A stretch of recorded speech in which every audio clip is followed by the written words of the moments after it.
யாரோ முருக பக்தரா உங்களை பாக்கணுங்கிறதுக்காக வந்திருக்காங்க.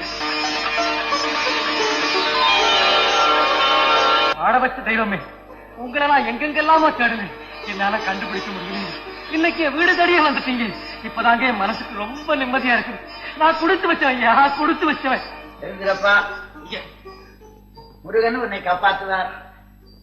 முருகனை நம்பினோர் மூடரும் ஞானியாவார். வெளியே முருகன் இல்லம் என்ற பலகையை பார்த்தேன். பார்த்ததும் உள்ளே வந்தேன். முருகன் இந்த வீட்டிலே மட்டும் இல்லை, உன் உள்ளத்திலும் குடியிருக்கின்றான். அவன் குழந்தை முருகன்.